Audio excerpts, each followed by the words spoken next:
and also I have not specialized in the subject of ethics, but I'm here today because of a very strange coincidence. So I will be talking, I think, when we talk about humanity and also ethics, whatever the profession you are in, I mean, these are linked, and all of us as professionals, well, we have to be concerned of ethics and also that we are working for humanity. So I think I don't have to really go into details of this slide, but what I want to point out is this is not a presentation to lay blame or to point fingers. The important thing is there are important lessons to be learned and views to be shared. And it is important to take a holistic view and look at the big picture. Now there was this controversial photograph, and then of course there were so many discussions, debate about the thing, but I'm not going to go into details of that, but I'll be looking at the holistic picture. Now the background was what happened was like about 2 months ago, I was invited to give a talk at the Sri Lanka Press Institute, and that was a talk to the journalist, and it was just a coincidence that I'm here today because of that. So the general theme, I just wanted to give you a brief look into that presentation. The general theme of that presentation in March was the truth about, because I'm a nutritionist, my interest is in food and food ethics and things like that. So the topic was the truth about transnational food and drug companies, how they are deceiving us and what we could do about it. So Professor Carlo Fonseca addressed issues in relation to the drug companies, and my talk was based on the transnational food companies and what is happening today. And my precise title of my presentation was, I'm very much interested in about globalization and the impact. So my topic was globalization and traditional versus transnational diet, consumer rights, professional obligations, and ethics. So very quickly, I just want to show that, well, of course, today we all know about junk food, junk drinks, and we also have junk milk and various products. And also there are moves when it comes to ethics, because we as professionals sometimes we find that there are people who are kind of who lead national policies and or even giving dietary advice to people based on sometimes various vested interests. So there is a kind of a move in Sri Lanka to kind of introduce various unnecessary food products. So that's a different story. That presentation was done in March. And what happened was I started that presentation with this particular slide. This was my opening slide. This slide was not prepared for this presentation. This was about a photograph that I received long time ago, and some of you may have received this, and this was an award-winning photograph, and the photographer actually got a Pulitzer Prize for the photograph. Then I actually told during my presentation that I'm going to come back to the same slide right at the end, and therefore I'm just going to leave, I just kept this blank slide to say there was a whole lot of slides presented my presentation when it was at the end. I came back to the particular slide, and then I actually discussed about the ethics of like various, like whether you're a journalist or whether we are in the media, and issues related to like professional ethics. Now, when you talk about professional ethics, I think the conscience come into play. That's a bit now that I would like to highlight. And what is very interesting is here now, Carter did get an award for this photograph, but it says the St. Petersburg Times in Florida said this is of Carter. The man adjusting his, now these are not my words, please. The man adjusting his lens to take just the right frame of him suffering might just as well be a predator, another vulture on the scene. A very harsh comment. Well, of course, I don't want to judge this particular photographer and all that. And actually, according to the internet, well, now he was from South Africa. He was a photographer who was active during the apartheid time, and then they were called the Bang Bang Group. So I'm sure he must have been working under very difficult circumstances, and we all can make a kind of error in judgment sometimes, you know, when we have to make a quick decision. And unfortunately, within 1 year, so there would have been positive press as negative press, and within 1 year, he committed suicide at the age of 33. So now, well, of course, this was my next slide, but I'm not going to go into details. But in this slide, basically what I'm trying to say, because my presentation was in relation to food, now there are lots of unethical things happening in my field. Now, I'm not going to make any judgments about the journalists or these photographs. And in Sri Lanka, now I work in the food and nutrition area. And we find that a lot of, and food, nutrition, health, and medical practices, these are very interrelated. There are many unethical practices that are happening. So I'm one of the few people, we are trying to kind of introduce kind of ethical way of practicing our profession. So my question is, as human beings, what is our responsibility to work for humanity or against? So, well, of course, in relation to food and nutrition, today what is happening is that many people many professionals are turning a blind eye to a lot of issues because of various sponsorships, corporate hospitality, etc., that is offered to us as professionals. Now, very quickly, in fact, I'm not a specialist on ethics, so in fact, I've never read a book on ethics. And so I thought, let me also just do a little bit of research and look into it. And Mr. Ayub will be talking about the code, I think. And Krishmal will be covering about the legal side of it. And I think Malinde is going to talk about business ethics and social responsibility. Something very interesting is, in fact, you find that there are universities with centers for applied philosophy and ethics. And still, I mean, do we have a kind of breakdown in moral values and things in the world today? I don't know, I'm asking. So, and there's a very interesting thing, this is really what happened in London. When I was studying there was the University of Union, there's a newspaper. And in that there was a little article saying that the highest number of books missing from the library were in the fields of law and theology. So we need to really think that, when we talk about ethics, now is a code of ethics. Code of ethics is extremely important. But is it, from my point of view, is it panacea for all ills? Well, no. And I remember many years ago, I was listening to Krishmal, and I was also looking for an appropriate word to describe, people who wriggle through various legal loopholes or, who give excuses. And Krishmal used a very interesting term. He said, loophole engineering.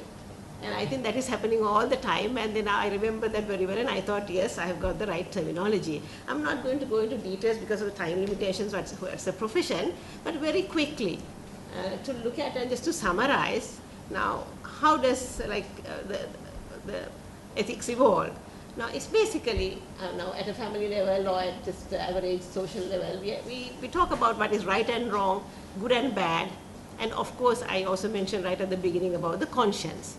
So I want to make a very clear point here, because now we are not talking about common morality. Now this is actually, but all these things now, they build, there's a kind of a system, a layered system. So from common morality, now when you are a professional, then we talk about professional morality. So it's a step ahead of the common morality. And then from professional morality, then you have professional duties, which is even a little bit more stronger. When you have professional duties, various professions, you also have your professional rights. You also win certain rights, like the medical doctors, they regulate their own profession.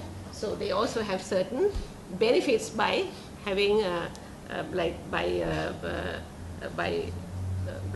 having certain duties. Yeah. Now, then when it comes to morality, there are moral rules and moral ideals. So there are moral ideals are not not obligatory and not punishable. And moral rules are actually necessary for human well-being, and it is obligatory that we all follow those rules. The reason is because that is to prevent disability, death, pain, freedom, loss of pressure. All these things are very, we all cherish these, we cherish, like our freedom, all that. So the moral rules are there to safeguard that we don't infringe on anybody else's rights. So then there are also little other things like do not deceive, keep your promises, do not cheat, obey the law, and your duty. Now, when it comes to duties again, there are two types of duties, the natural duties and the acquired duties. Now, natural duties is because by being human, by virtue of being human, we all have a natural duty towards other human beings. And not only other human beings, I think for the whole, all the animals, the environment, and the entire ecosystem. The acquired duties are because by taking up a role, so you take a role as a professional, then you acquire certain duties, and then you need to fulfill those. So my idea is like, well, basically when it comes to ethics, well, you can't simply drill it into somebody's head, or you can't even shove it down. But I think it comes from your heart, and also it depends on your upbringing, your school, and also even what you have, like about your tertiary education. Because I come from a public health school, like that's where I did my PhD, where our supervisors, our teachers, they were very ethically minded, and those values were inculcated in us. But now I find sometimes my colleagues, we are very good friends, but they have a different view. They have graduated from a different school, different college, maybe agricultural college, and their professional outlook to issues are different. Now, I have to very quickly touch upon professional responsibilities versus moral obligations, because this is where the problem is. Now, this whole issue was centered on that. Now, I'm just going to take you back in history, 5 decades, and show 3 photographs. 2 you have already seen. So we all know that a picture speaks 1,000 words, and actually it raises many questions, good, bad, and ugly. Some of you may have seen this photograph about the Vietnamese priest setting himself on fire. So what was the outcome? Of course, at that time, well, there was an army coup because this was against the persecution of Buddhists in Vietnam. Then there was an army coup, and eventually the regime was toppled, and I think the president of the country was assassinated. Then this is the same photograph. I'm coming back to it. So what was the outcome here? The child may have died, we don't know, and Carter committed suicide. So there were 2 negative outcomes because we did not act according to our conscience. Now, in my case, what I would have thought was right, I don't know, well, I feel now if there was no imminent danger, the photographer could have taken the photograph of the child. Then if he had said, well, I picked up the child and took him to his parents or to the feeding center, the child was apparently going to the feeding center, that would have been a really very happy ending. And then his award would have been really kind of, I mean, you could justify that. Then, of course, the final picture is coming back to the Sri Lankan scenario now. The sad thing is, now this is 50 years down the line.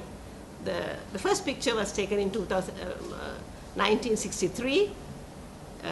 Then 1993 was the Sudanese famine, and this is 2013. So 50 years or 5 decades down the line. So what is happening to our ethics, our conscience, our professional obligations, and our moral obligations? Now, I have a question for the panel as well as all of us, because it's going to be a panel discussion. It's very interesting. There's a little cartoon, and I think the cartoonists do a great job because they are actually able to communicate very difficult issues. And so, see, lots of professionals are turning a blind eye to very important issues. So our professions created to serve ourselves or humanity, this is my question. Then are we missing out on our obligations to humanity in the pursuit of our professions? Now, I don't know, I see many people, for them the profession comes first and not service to humanity. Well, I'm also human. We all love awards, we love money, we love fame, we want, a name. Who doesn't like this? It's very human for everybody to strive for these things. But the big question is, should we sacrifice our human values and moral obligations in the name of professionalism to achieve the above? So very briefly, if I've summarized that. Now what we have seen is the history repeats, lives are lost.